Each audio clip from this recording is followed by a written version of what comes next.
a terceira entrevista do GRI Walks, um quadro de entrevistas do GRI, que traz um pouco da caminhada de grandes executivos do mercado imobiliário nacional.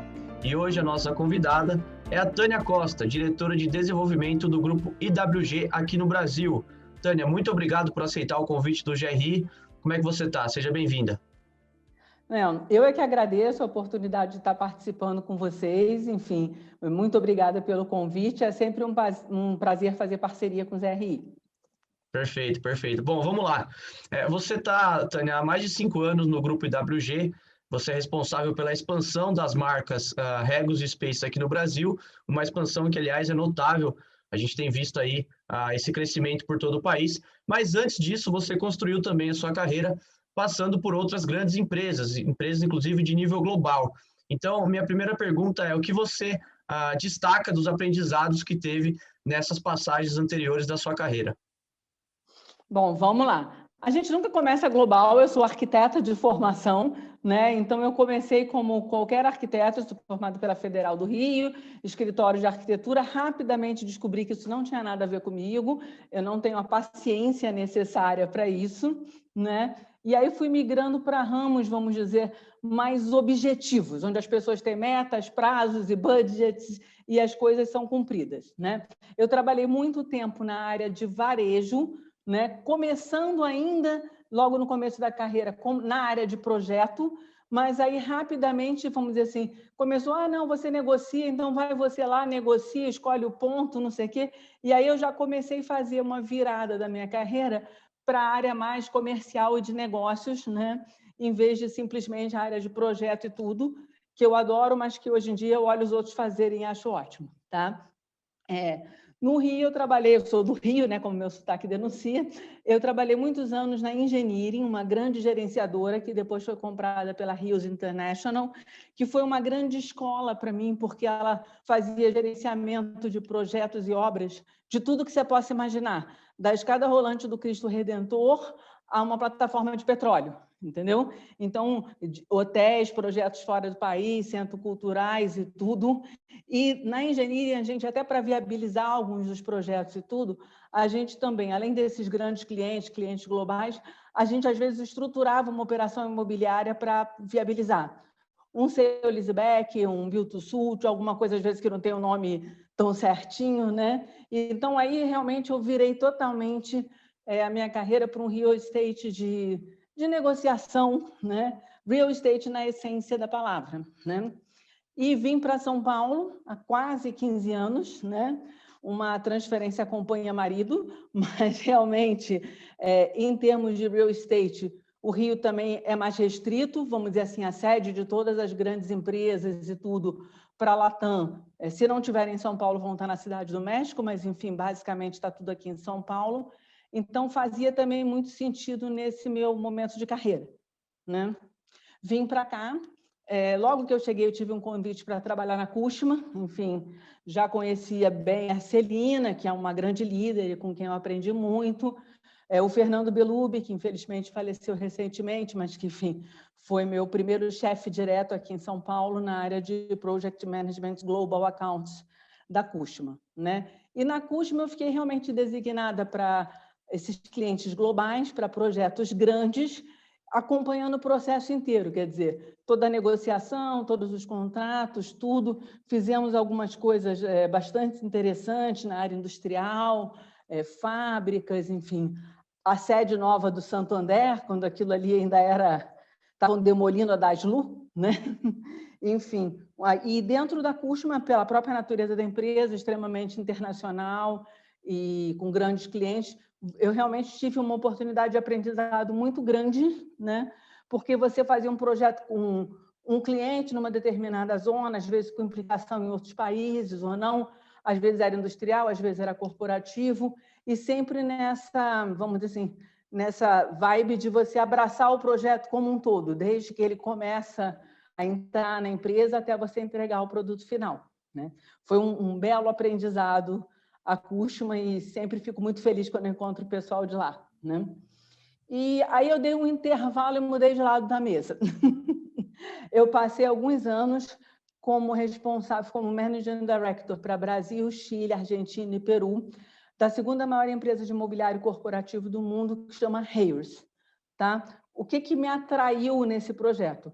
Ele continuava ligado ao real estate, tinha vamos dizer assim, uma perspectiva de gerenciamento direto de equipes internacionais, que eu achei que seria uma experiência bacana, né? Meu reporte era a Ásia, porque era um núcleo de mercados emergentes, então era uma coisa assim, bem eclética.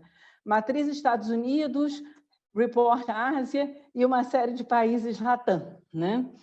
Aprendi muito, você convive com gente de todo canto do mundo, vê todo tipo de projeto, né? Alguns projetos muito interessantes, enfim, a sede da Oracle aqui no Brasil, a Dow Chemical, a BHP no Chile, coisas assim muito interessantes. A empresa é incrível, mas eu viajava muito. Depois de 4 anos, deu, entendeu? Eu ficava, em média, 1/3 do ano fora, né? Então, é uma coisa pesada e aí, enfim, foi uma oportunidade de crescimento incrível, mas eu achei que estava no momento de começar a olhar uma outra coisa. E aí, como a gente começa a abrir os horizontes, as coisas acabam vindo, né? A gente sintoniza e as coisas acontecem. Eu recebi um convite do pessoal da Ambev, né? Luiz Cláudio Nascimento, Sérgio Saraiva, que naquele momento estavam comprando a Giroflex no Brasil, que era a maior empresa de imobiliário corporativo do Brasil. Como eles diziam, eles não entendiam nada disso, né? Eles trabalhavam com outro tipo de produto, com outro tipo de ciclo completamente diferente, e queriam alguém do segmento. A mim me interessou trabalhar com eles, porque eu acho que eles são a grande escola de business brasileira, né, da segunda metade do século XX, vamos dizer assim, começo de XXI.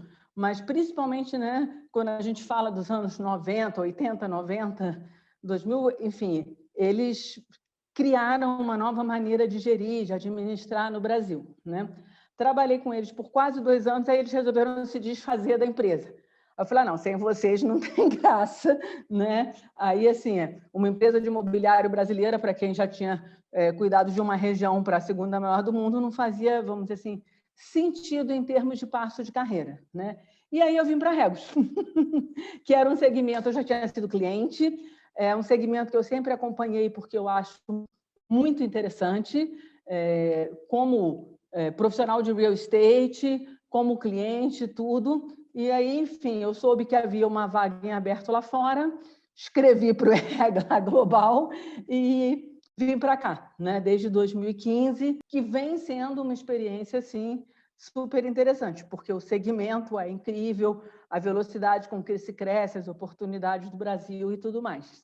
Continuo aprendendo nesse segmento e acho que tem muito ainda para acontecer. Bacana, bacana, uma carreira e tanto. É muito legal e ainda tem muito a percorrer. A gente vai falar um pouquinho mais sobre isso mais para o final da entrevista. Falar um pouquinho sobre mercado, sobre liderança. A gente viu em 2019 uma derrocada no valor de mercado de uma das grandes empresas mundiais de coworking, que é o ramo que a IWG atua, e na época essa situação, digamos, pelo menos em parte, foi atribuída a algumas falhas de gestão, talvez a uma euforia exagerada com o modelo de negócio, com esse modelo de negócio. Então eu queria saber, enquanto diretora de uma empresa global que também é do ramo de coworking, o que você enxerga como os principais desafios desse segmento e qual a estratégia da IWG para ter sucesso, gerar lucro, etc. Olha, eu gosto de dizer que a gente inventou esse segmento, porque há mais de 30 anos atrás, quando a IWG foi fundada, a palavra coworking definitivamente não existia, tá? A gente até gosta mais do termo escritórios flexíveis do que coworking, porque coworking você tem sempre a sensação que é um mesão com um monte de gente que não se conhece sentada uma do lado da outra. E não é isso, você pode ter uma área do escritório dedicada para você, praticamente um BTS, você pode ter uma sala, existem N possibilidades, né? Mas, enfim, a empresa inventou esse segmento, que eu acho um grande mérito do nosso fundador, CEO até hoje, atuante no call com a gente aqui no Brasil, ele sabe tudo que está acontecendo no mundo, entendeu? E o que eu acho que a grande estratégia da IWG, a empresa é aberta na Bolsa de Londres, quer dizer, nossos números são transparentes, qualquer um lá põe IWG PLC e vê todos os nossos resultados, valor de ação e tudo mais, é que ela tem uma estratégia que ela mira para frente, mas mantém o pé no chão.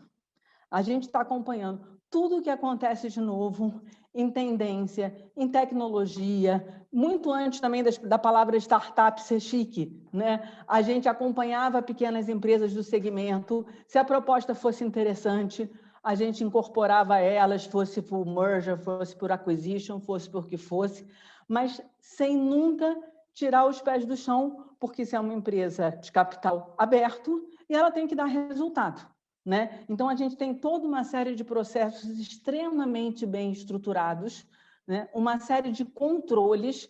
A gente não aprova qualquer coisa, a gente não faz qualquer coisa, a gente fala, não, porque senão fulano vai pegar. Não vou fazer nada porque alguém faria, né? Não é a estratégia da empresa. A gente faz conta mesmo, retorno, olha para o futuro. Não é que a gente não possa fazer uma coisa que, de repente, nesse momento, talvez não seja o melhor negócio, mas que a gente está vendo daqui a 2 anos. Mas a gente olha com muito cuidado. A empresa tem uma estrutura poderosa em termos de padronização dos espaços e dos serviços que a gente oferece. Eu já trabalhei em várias empresas internacionais, mas eu gosto de citar aí o que o Thiago Alves diz, nosso CEO, a Regus ela não é internacional, ela é global, né? Então, eu tenho centralizações da área de projeto, da área de finanças, da área de billing. O call center Brasil, ele fica em Dallas, mas ele é atendido exclusivamente por brasileiros que falam diretamente com o nosso pessoal aqui.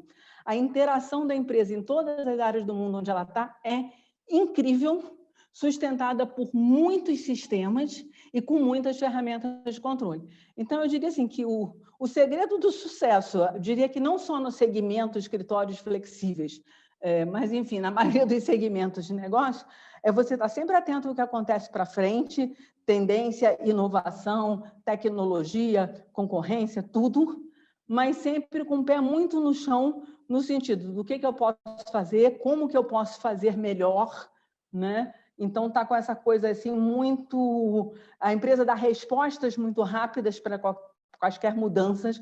Surge uma coisa, a gente já vai atrás, às vezes a gente já está pesquisando antes dessa tendência se tornar, vamos dizer assim, uma coisa mais falada, mais conhecida, mas eu acho que é isso, olhar para frente, antenado com tudo que está acontecendo no mundo inteiro, que a nossa presença global ajuda, seja de tecnologia, seja de tendência, mas sempre com o pé muito no chão, muito realista, sempre de olho no resultado que a gente precisa entregar para os nossos acionistas. Ótimo, ótimo, perfeito. O Thiago, grande parceiro aí do GRI também, sempre nos eventos, nas discussões, bacana. A gente vê hoje, Tânia, uma preocupação muito maior do que em outras épocas, né, em outros períodos, em relação à sustentabilidade, e aí não apenas um foco ambiental, mas também um foco social, e nesse quesito entra a equidade de gênero. Eu gostaria de saber se na sua carreira foi mais difícil, de repente, ser reconhecida ou então alcançar posições de liderança pelo simples fato de ser mulher. Olha, eu te diria, Henrique, que eu tive muita sorte. Sempre tem algum desafio, mas assim, o que eu enfrentei de desafio, mais no início da carreira, quando você ainda está num patamar de gerência e tudo, das pessoas meio que darem uma duvidada da sua capacidade de gerenciar equipes muito grandes e predominantemente masculinas, né?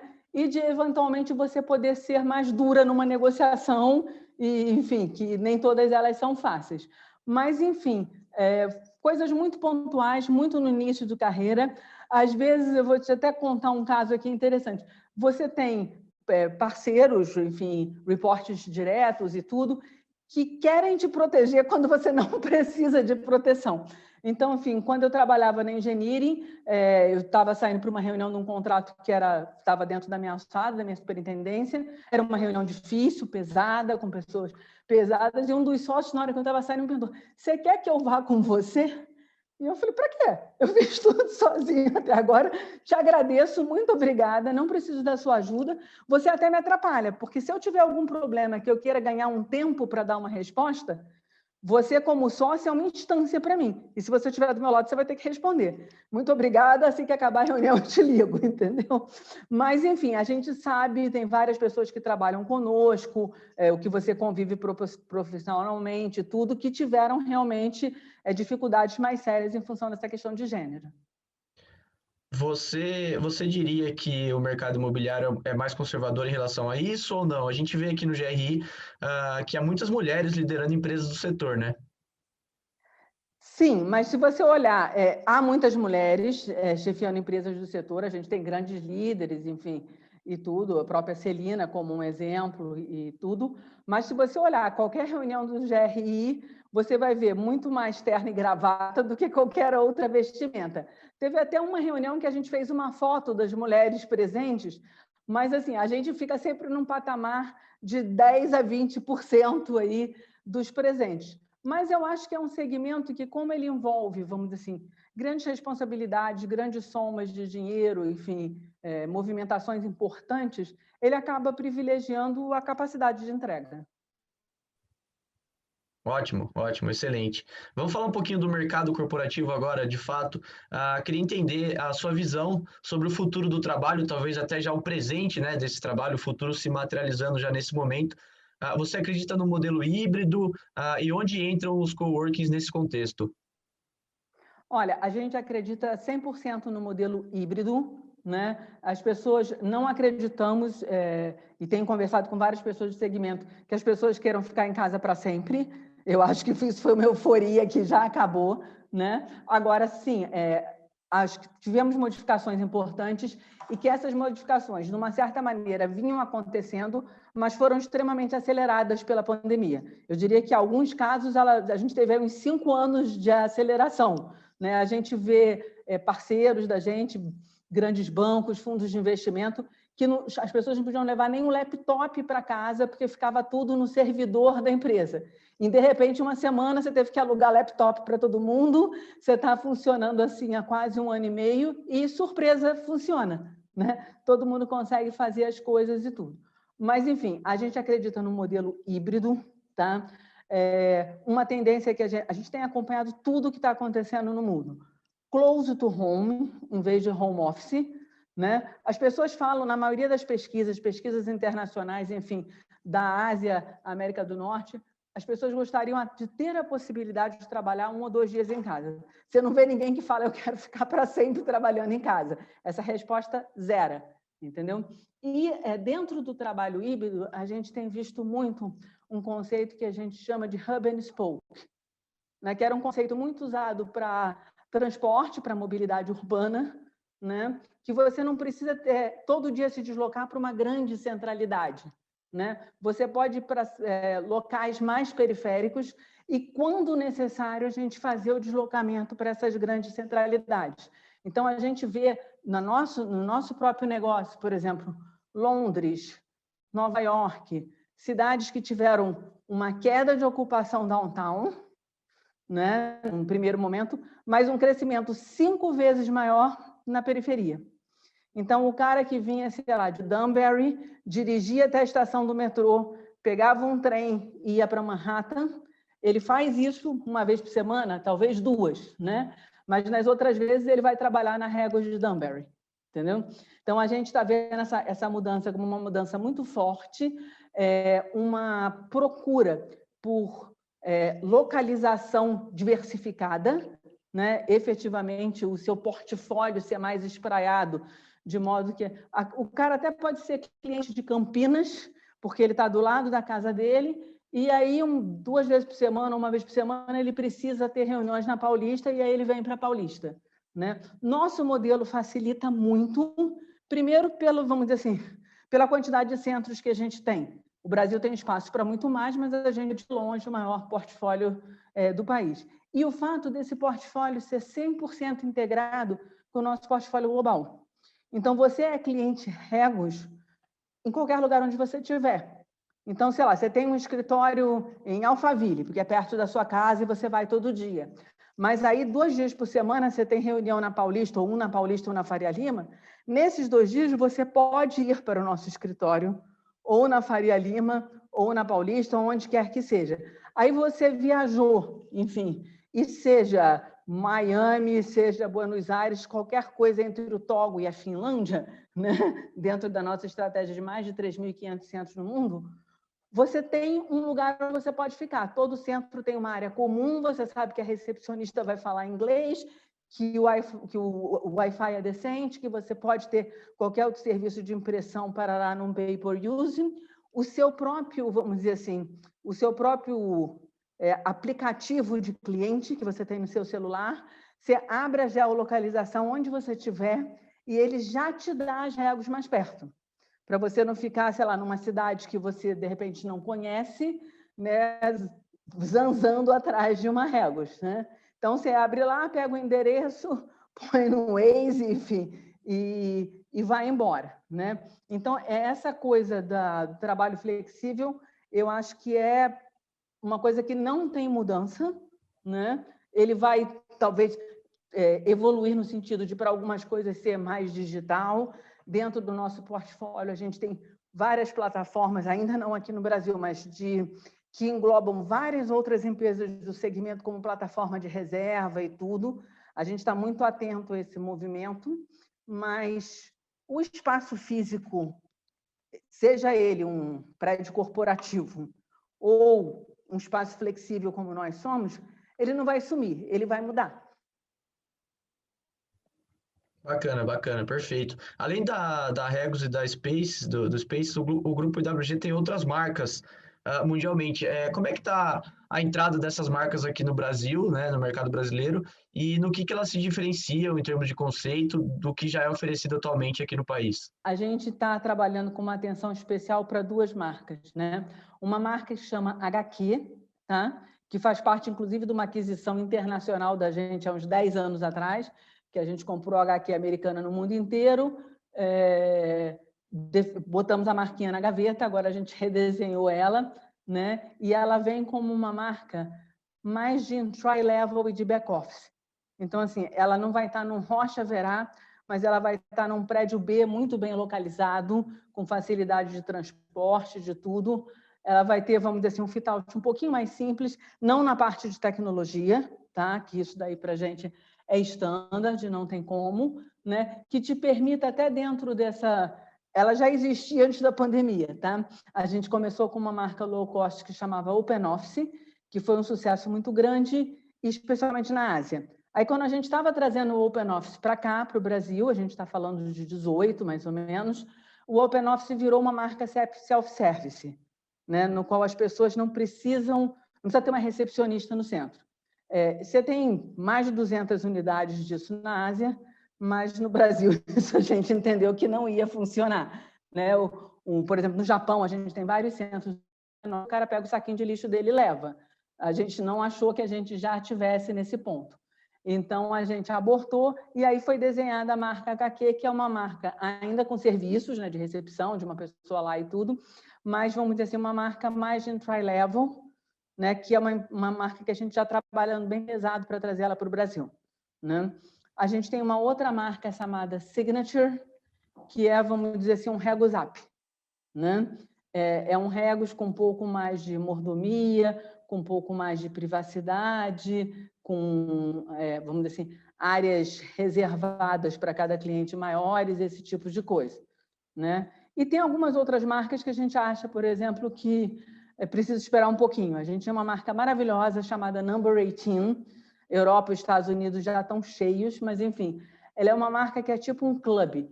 Então, você tem uma academia de ginástica tipo spa, você tem uma agência de viagem, são áreas muito grandes, tem em Londres, tem em Chicago, tem em várias cidades americanas, mas a gente vai vendo também o momento de cada país com a hora de trazer essas marcas. Maravilha, maravilha, perfeito. Quando o papo é bom, passa rápido.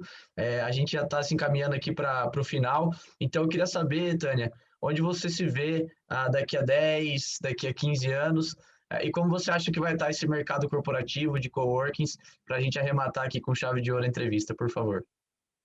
Então, vamos lá. Bom, eu definitivamente me vejo no mercado de real estate. É um mercado pelo qual eu sou apaixonada. Ele se mexe muito junto com as mexidas do mundo, seja de negócios, seja de hábitos de trabalho, de tudo. Então, eu acho que eu me vejo nesse mercado de real estate.